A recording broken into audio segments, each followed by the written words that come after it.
Hello and welcome to this edition of YES101's Visual Radio. For the Newsfirst team, I'm Viara Virukon. Let's have a look at your headlines first. Newsfirst headline.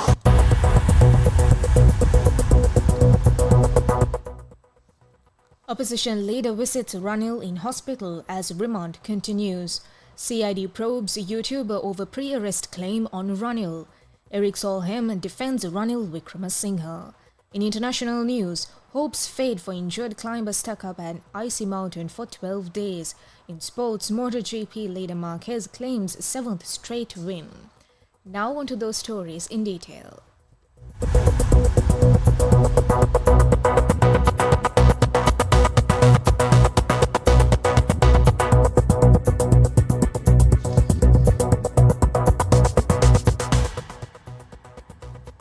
Former President Ranil Wickramasinghe, currently under remand custody until 26th of August by court order under the Public Property Act, continues to receive medical treatment at the Colombo National Hospital. According to Deputy Director Dr. Rukshan Bellana, Wickramasinghe was admitted to the hospital last Saturday following health concerns and remains under close observation by a specialist team in the intensive care unit. The prison department has deployed 7 jailers and 4 security officers to ensure his safety within the hospital premises. Prison spokesperson Jagat Veerasinghe confirmed that Wickramasinghe's health is being monitored continuously and that a special security protocol is in place. Meanwhile, opposition leader Sajith Premadasa and a group of opposition MPs visited the hospital again to inquire about Wickramasinghe's condition. The former president was remanded following allegations of misusing 16.6 million rupees in public funds for a private overseas trip.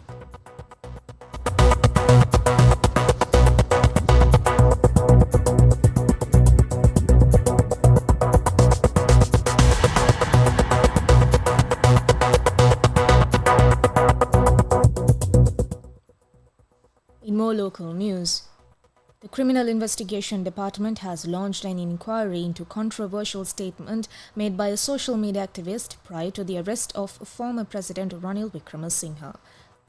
The investigation, initiated under the instructions of the Inspector General of Police Centres around a video published on YouTube by activist Sudath Tilakasiri, who claimed that Wickramasinghe would be arrested when he arrived to give a statement to the CID. A group of professionals recently filed a formal complaint with the CID, prompting the current investigation.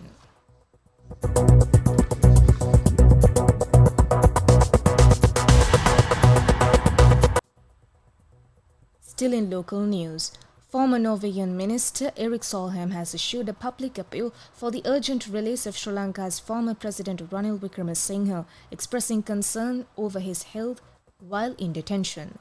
In a statement shared on social media, Solheim said, and I quote, "I join the many leaders in Sri Lanka, South Asia and around the world calling for the immediate release of Sri Lanka former President Ranil Wickramasinghe. We are all concerned for his health during detention." Unquote. Solheim emphasized Wickramasinghe's pivotal role in steering Sri Lanka through its 2022 economic and political crisis, describing him as the leader who stood up to save Sri Lanka when the nation reached rock bottom. He also criticized the legal action against Wickramasinghe, stating that the accusations are without merit and even if they were true, they would not be considered criminal or unacceptable behavior in Europe. While expressing full support for Sri Lanka's anti-corruption campaign, Solheim urged the government to focus on real issues.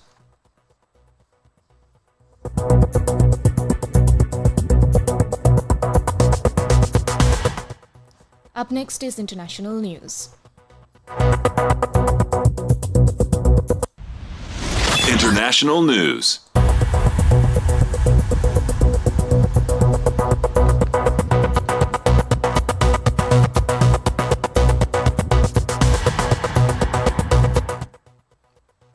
Hopes are fading that an injured climber who has been stuck on a mountain in Kyrgyzstan for 12 days after rescue efforts had to be terminated because of bad weather. Natalia Nagovetsina was descending from the top of Gengish Tokusu, or Victory Park rather, at Kyrgyzstan border with China when she broke her leg on 12th of August. A spokesperson for Kyrgyzstan's Ministry of Emergency Situations said in a message that the experienced mountaineer has been stuck on the mountain ever since despite repeated rescue efforts, which also claimed the life of another climber.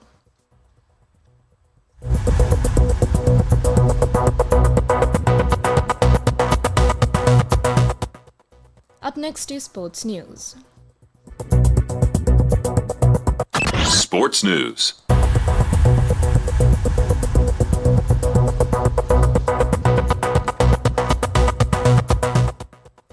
Marc Marquez claimed a seventh successive MotoGP victory as he won the Hungarian Grand Prix yesterday.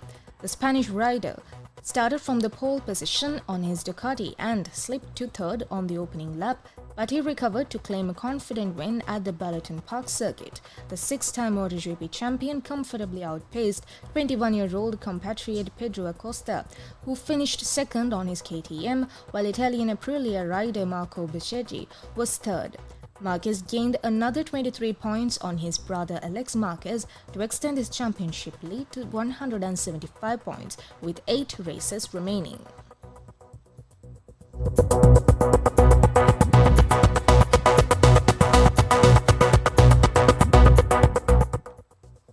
And that's a wrap of this edition's YES101's Visual Radio.